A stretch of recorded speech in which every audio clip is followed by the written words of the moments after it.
They told you. You felt safe, calm, easy, different. They said being with you felt peaceful. And then they pulled away.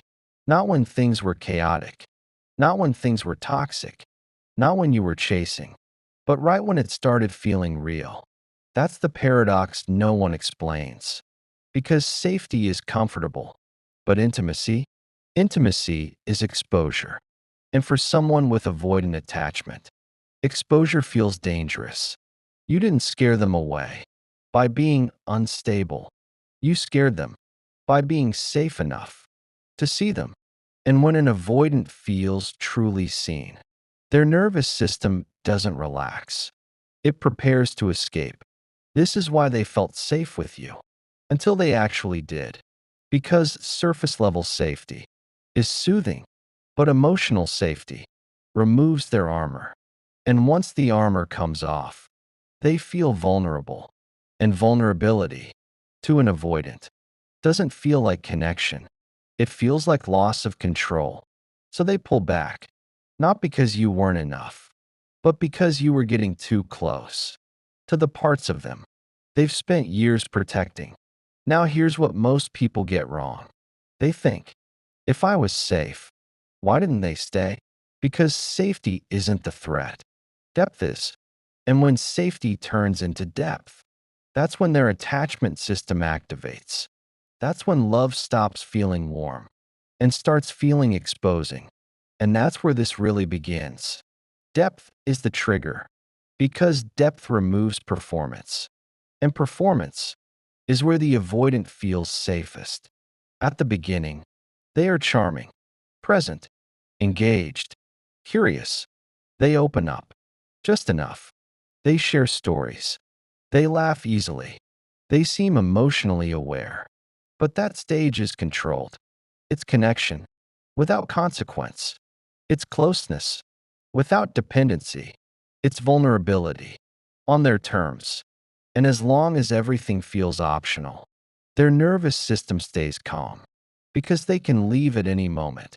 There's no pressure, no expectation, no emotional claim on them. That's why early safety feels good. It's light, playful, undefined. They feel free inside it. But something shifts when the connection deepens, when conversations become layered, when you remember details, when you respond to the subtle changes in their tone, when you notice the parts they don't say, when you start seeing them without them having to explain.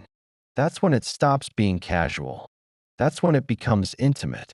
And intimacy is where the paradox begins. Because real intimacy doesn't just mean closeness, it means being known. And being known means being exposed.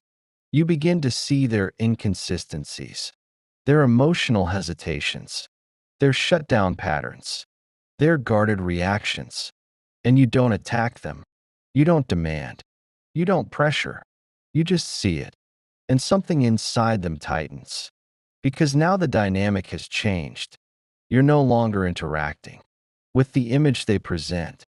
You're connecting with the person underneath it. And that person isn't as confident as they seem. Avoidant attachment isn't about not caring. It's about protecting autonomy, protecting emotional independence, protecting against engulfment, protecting against being needed, protecting against being responsible for someone else's emotional world. So when they start to feel important to you, when your nervous system relaxes around them, when your presence feels grounding, that's when their alarm system flickers on. Not because you're unsafe, but because you're becoming significant. Significance is weight, and weight feels like responsibility. Responsibility feels like pressure. Pressure feels like loss of freedom. And loss of freedom is the deepest trigger for an avoidant. So what do? They create space, subtly at first, longer reply times, less emotional depth, more surface conversation, more distraction, more busyness. Not dramatic, just a quiet shift. And you feel it, because before, there was flow. Now there's friction. And this is where most partners get confused. They think, what changed? I didn't do anything. It was going well. Exactly. It was going well. That's the trigger. When it starts feeling stable, predictable, mutual, that's when their system interprets it as escalation. And escalation feels like dependency.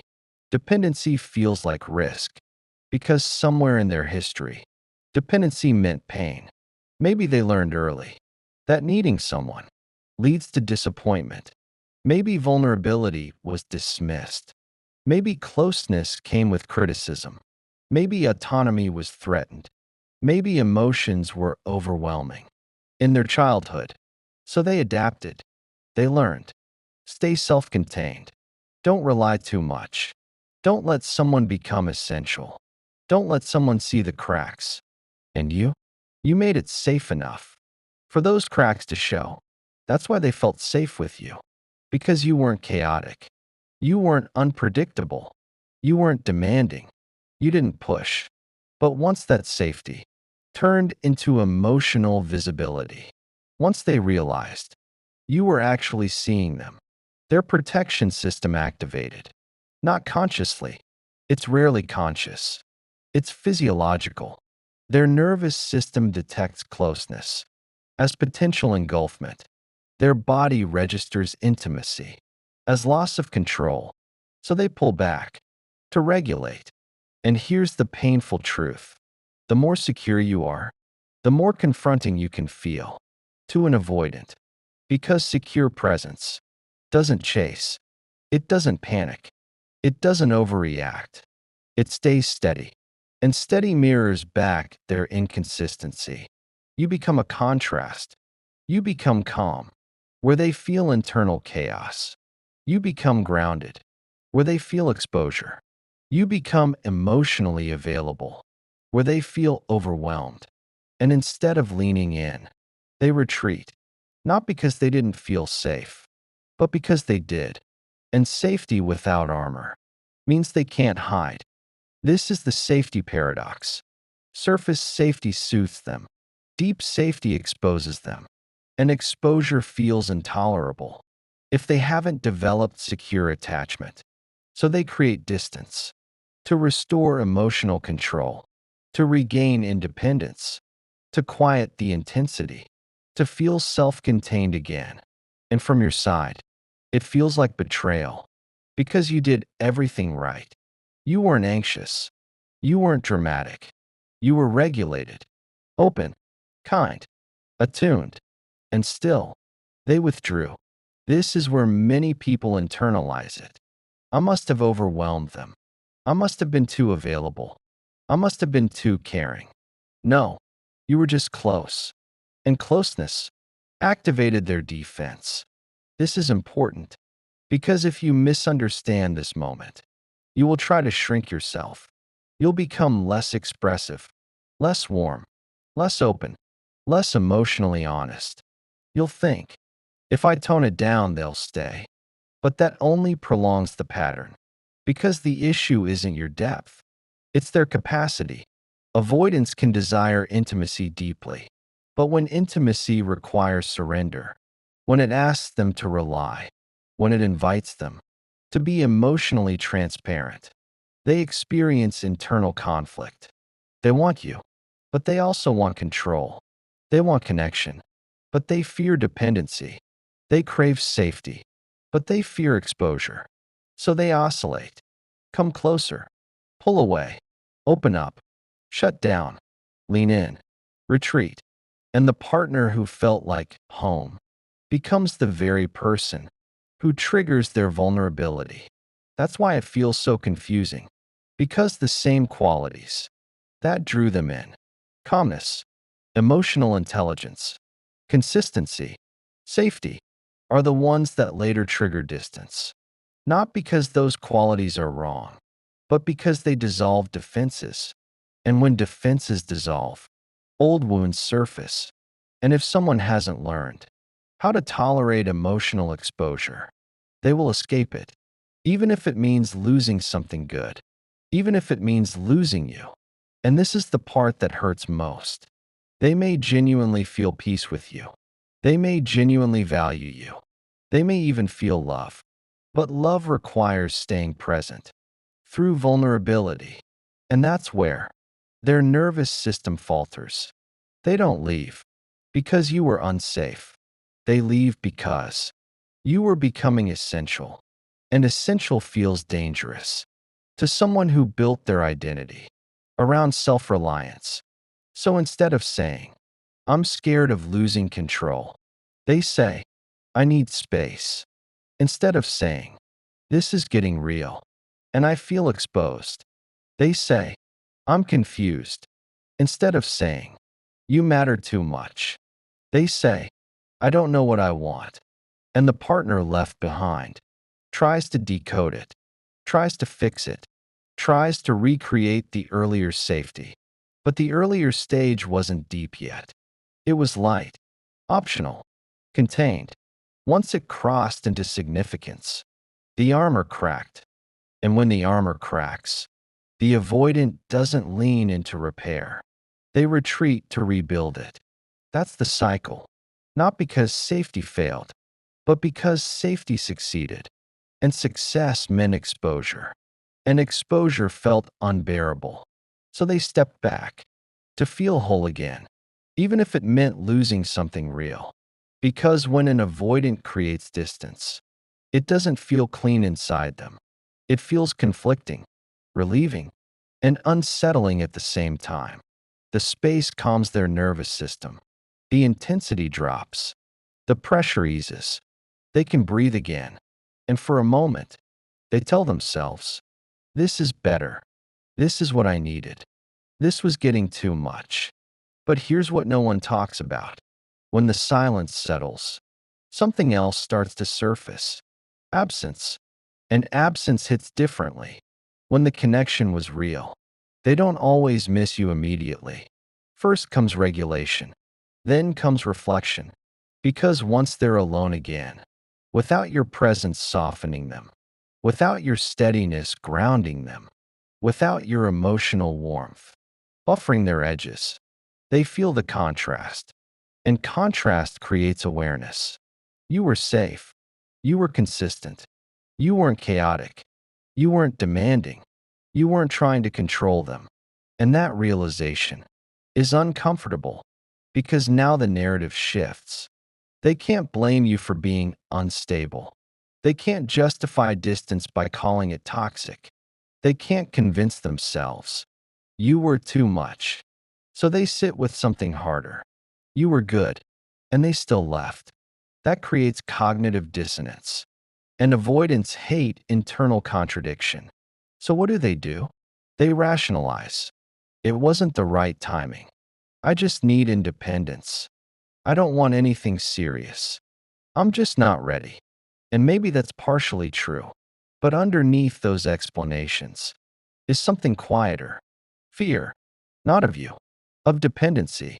Because when you become emotionally significant, you hold influence, not through control, through impact. Your mood affects them. Your approval matters. Your disappointment lands. Your absence feels real. And influence feels like vulnerability. Vulnerability feels like risk. Risk feels like loss of control. So when they step back, they are trying to reclaim control. But control doesn't eliminate attachment. It only suppresses it, which is why something else starts happening.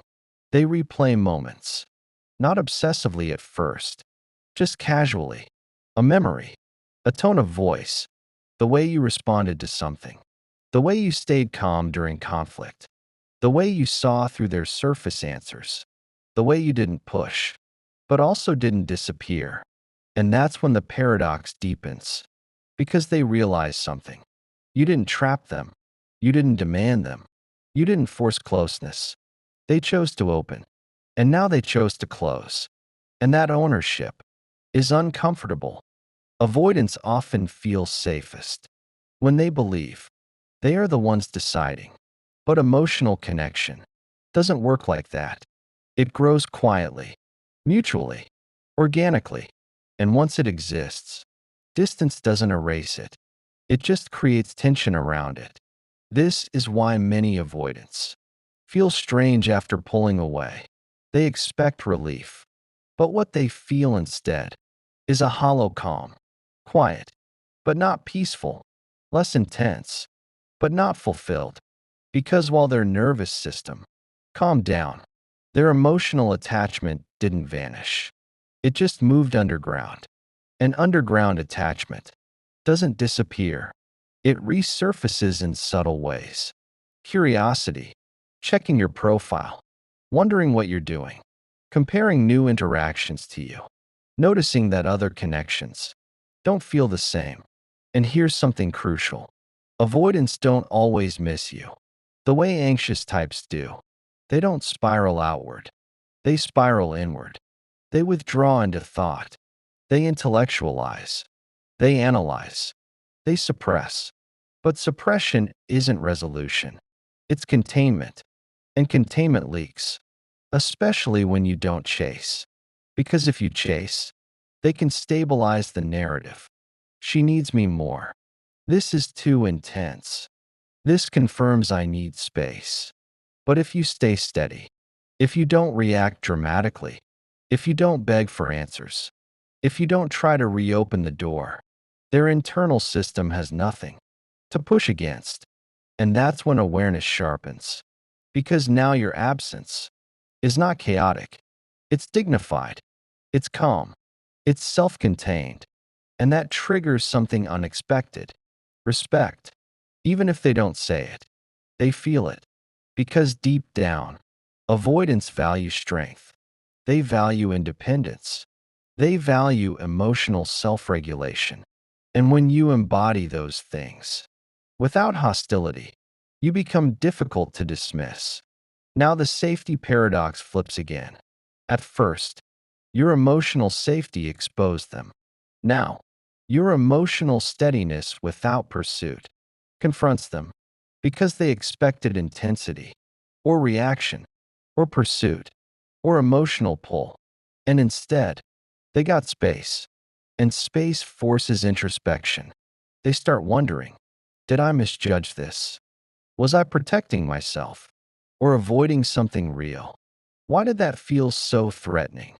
This doesn't always lead to immediate return, but it leads to internal conflict. Because what they felt with you wasn't chaos. It wasn't drama. It wasn't volatility. It was depth. And depth is rare, especially depth that feels calm. Avoidants often confuse intensity with chemistry, push-pull with passion, distance with mystery. But steady intimacy? That's unfamiliar. And unfamiliar feels risky. But once they've experienced it, truly experienced it, it creates a reference point. And that reference point lingers. You become the comparison, not because you were perfect, but because you were grounded. You didn't overwhelm. You didn't disappear at the first sign of fear. You stayed consistent until they pulled back. And when someone leaves stability, they don't always feel empowered. Sometimes they feel destabilized because they walked away from something solid. And solid is hard to replace. Here's what many people misunderstand. When avoidants pull away, it's rarely because they felt nothing. It's often because they felt too much. Not passion, significance. And significance creates stakes. Stakes create fear of loss. Fear of loss creates preemptive distance. If I detach first, I stay safe. That's the unconscious logic. So they detach. But detachment has consequences. Silence grows heavier. Memories sharpen. Questions surface. And here's the turning point. If you respond to their distance with anxiety, the cycle repeats. If you respond with anger, the narrative stabilizes in their favor. But if you respond with grounded calm, something shifts inside them. Because now the space is real, and real space reveals reality. And reality is this. You were safe. You were steady. You were becoming important. And importance is exactly what scared them. That awareness. is the beginning of their internal unraveling. Not dramatic, not explosive, but slow, reflective, persistent. They won't always admit it. They may never articulate it fully, but internally, they feel the paradox. I felt safe, and that's why I ran. And that contradiction stays with them, because true safety doesn't disappear easily. It lingers, it echoes, it becomes the standard. And once someone has felt emotionally safe, without losing themselves, every surface connection after that feels thinner. That's what they're left sitting with. Not your words, not your texts, not your reactions, your steadiness, your emotional clarity, your absence, and the uncomfortable truth that maybe, just maybe, they pulled away from something they weren't ready to handle. Not because it was wrong, but because it was real. Here's what most people assume. If an avoidant realizes they ran from something real, they'll come back.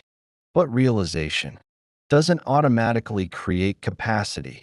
Awareness is uncomfortable. Capacity is developmental. And those are not the same. When the silence stretches and the reflection deepens, an avoidant reaches a crossroads internally, not outwardly. Internally, one path says, reopen, repair, risk vulnerability. The other path says, suppress, minimize, move forward. Both relieve discomfort, but only one builds intimacy. And here's the truth that's hard to hear. Most avoidants choose relief before growth, because growth requires tolerating exposure, and exposure still feels dangerous to a nervous system wired for self-protection. So what happens? They compartmentalize. They tell themselves it was good, but not sustainable. They convince themselves it would have eventually become too intense. They shrink the depth in their memory so it feels manageable, not because they're heartless, because they're regulating. And regulation for them often means distance. But here's where something subtle shifts. If your presence was truly secure, not performative, not anxious, not chasing, but grounded and calm, you don't disappear cleanly from their internal world. You become unfinished, and unfinished emotional experiences have weight because you didn't explode. You didn't beg. You didn't dramatize the ending. You didn't collapse. You left steady, and steady endings create quiet impact. There's no narrative of chaos to hold on to, no emotional justification to cling to, just the lingering thought. That could have been something. That sentence is powerful because it's not reactive, it's reflective, and reflection lingers longer than reaction. But here's the real question. What determines whether they grow or repeat? It's not your silence. It's not your glow up. It's not your detachment. It's whether their discomfort becomes unbearable enough to examine. Avoidance can live with low-level regret. They struggle with sustained emotional emptiness.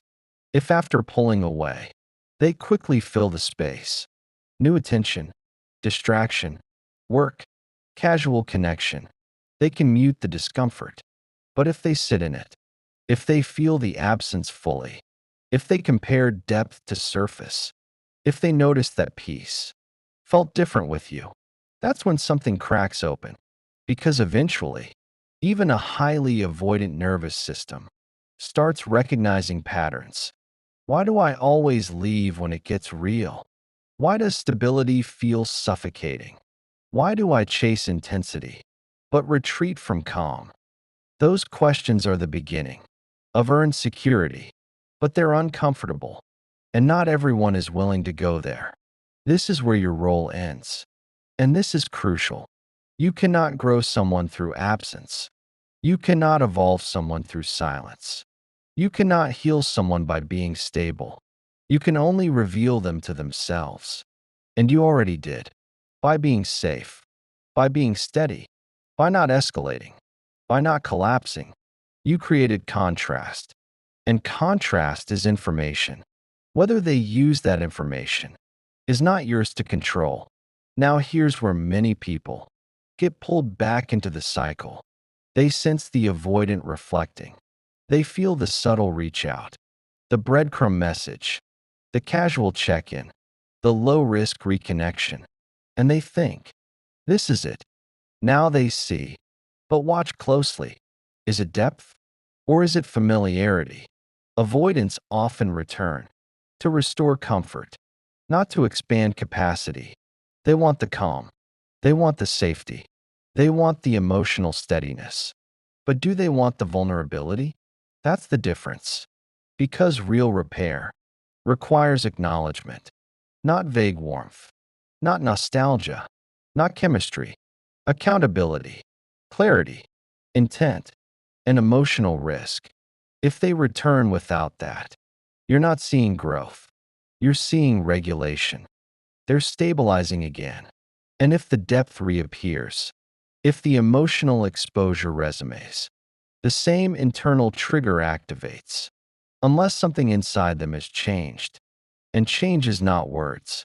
It's behavior, consistent behavior, tolerating closeness, without retreat, staying present. When vulnerability surfaces, naming fear instead of escaping it, that's growth. Anything else is repetition. And this is where your power truly shifts. Because once you understand the safety paradox, you stop internalizing it. You stop shrinking your depth. You stop dimming your steadiness. You stop wondering if you were too calm. You stop questioning whether safety is boring. You realize something profound. You weren't rejected for being wrong. You were resisted for being real. And real is not always easy for someone who built armor to survive. But here's the part that changes everything. When you remain secure, when you don't chase their return, when you don't dramatize their absence, when you don't twist yourself into something less threatening, you evolve beyond the dynamic. You stop orbiting their attachment system. You anchor into your own. And that creates a shift, even bigger than their growth. You begin attracting differently. Because secure energy doesn't feel desperate. It doesn't feel urgent. It doesn't feel performative. It feels grounded. And grounded people don't run from grounded people. Avoidants run from perceived engulfment. They run from emotional dependency. They run from loss of autonomy. But secure individuals don't demand those things. They invite, and they allow choice, which means something else becomes clear. If someone repeatedly retreats from calm intimacy, that's not chemistry. That's limitation. And limitation isn't solved by effort. It's solved by self-awareness and willingness. So when you look back at the connection, instead of asking, why wasn't I enough? You start asking, were they capable? That shift protects you because your steadiness was never the problem. Your safety was never the threat. Your emotional presence was never the flaw. The trigger was depth, and depth is valuable. The right person won't experience your depth as suffocation. They'll experience it as relief. They won't retreat from being seen. They'll soften into it. They won't fear significance. They'll welcome it. And this is the final evolution of the safety paradox. It teaches you discernment. It reveals capacity. It exposes attachment wounds. But most importantly, it shows you where you stand. You can feel compassion for someone's fear without sacrificing your standards. You can understand their attachment pattern without accepting emotional inconsistency. You can acknowledge the paradox without living inside it. Because once you see it clearly, you stop trying to fix it. And that's where true power begins. And here is where everything settles. Not in drama, not in revenge, not in watch what happens, but in truth. Because the safety paradox was never really about them. It was about what their reaction revealed. When someone feels safe with you, until they actually do, what they are reacting to is depth, and depth forces a choice: stay and grow, or retreat and preserve. Avoidant attachment doesn't fear love. It fears dependency. It fears emotional exposure. It fears the loss of control that happens when someone truly matters. And when you became someone who mattered, their system flinched, not because you were overwhelming, but because you were significant. That's the part most people never fully understand. You weren't too much. You were impactful, and impact destabilizes anyone who built identity around self-sufficiency. But here's what changes everything.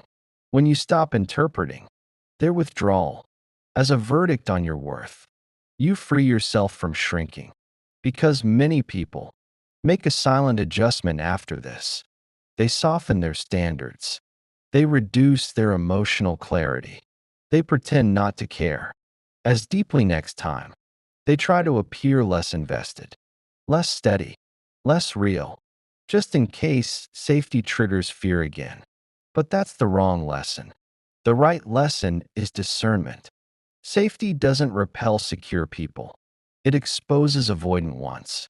And once you see that, you stop trying to become more exciting.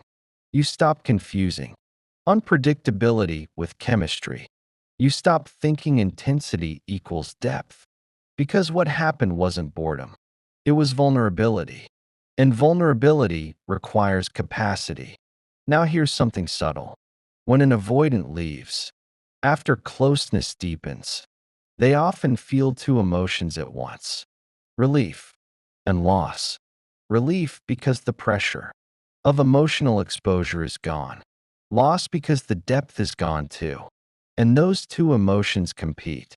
Relief wins first. Loss lingers longer. But whether loss becomes growth depends entirely on their willingness to confront their pattern. You cannot accelerate that process. You cannot inspire it harder. You cannot love them into readiness. That work begins when the comfort of distance stops being enough. And that may or may not happen, which is why your power was never in waiting. It's in alignment. Because when you stay steady, when you don't chase after withdrawal, when you don't try to re-explain your worth, you preserve something far more important than the connection. You preserve yourself. And that's the difference between attachment and self-abandonment. The safety paradox becomes painful only when you personalize it. When you think, if I were different, they'd stay. But the paradox isn't solved by becoming less safe. It's solved by finding someone who doesn't experience safety as threat. Secure people don't retreat from calm intimacy. They lean into it. They don't confuse peace with boredom. They recognize it as compatibility. They don't run when feelings deepen. They regulate and communicate. And once you experience that difference, you realize something powerful. You were never too steady. You were simply ahead of their emotional capacity. And that's not arrogance. It's awareness. There's also something else that shifts here. You stop trying to decode silence. You stop obsessing over their internal conflict. You stop analyzing their pullback as if it's a puzzle to solve. Because the truth is simple. If someone feels safe with you, but cannot tolerate the responsibility of closeness, that's their developmental edge, not yours. Your job was never to shrink. It was to remain authentic. And you did. That's why the connection mattered. That's why the withdrawal hurt. Because it wasn't shallow. It was real. But real doesn't guarantee readiness. And readiness is everything. Now let's ground this. If they return, don't look for chemistry. Look for capacity. Do they acknowledge the fear?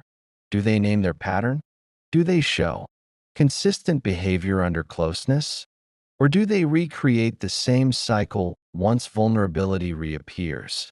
Growth shows up in steadiness, not in grand gestures, not in emotional intensity, in sustained presence. If that isn't there, you already know the outcome. And here's the most important part. You do not need to harden to protect yourself from avoidance. You need to strengthen boundaries. There's a difference. Hardening closes your heart. Boundaries protect it. You can stay soft and selective, open and discerning, compassionate, without being available for inconsistency. Because once you understand the safety paradox, you stop being impressed by emotional chaos. You start valuing emotional stability. And that recalibration changes who you attract. It also changes how you interpret loss. Instead of, they left because I was too much, it becomes, they left because depth requires courage. And courage cannot be outsourced. It has to be built. The right person will not experience your safety as pressure. They will experience it as home. They won't need to escape intimacy. They'll expand into it. They won't interpret your steadiness as engulfment. They'll feel grounded by it. And that's the standard. Not intensity, not push-pull, not hot and cold.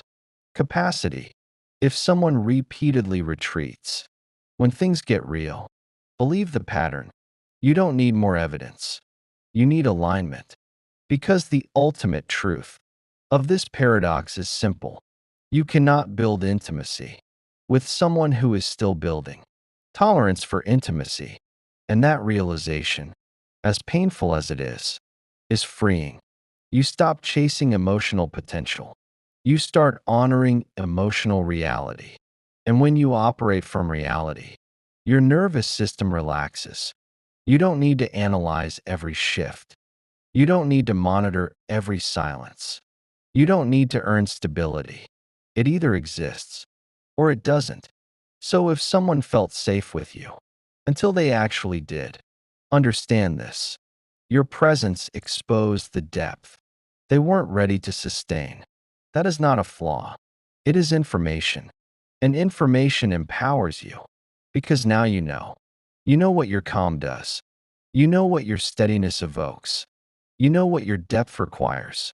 And you no longer apologize for it. You align with those who can meet it.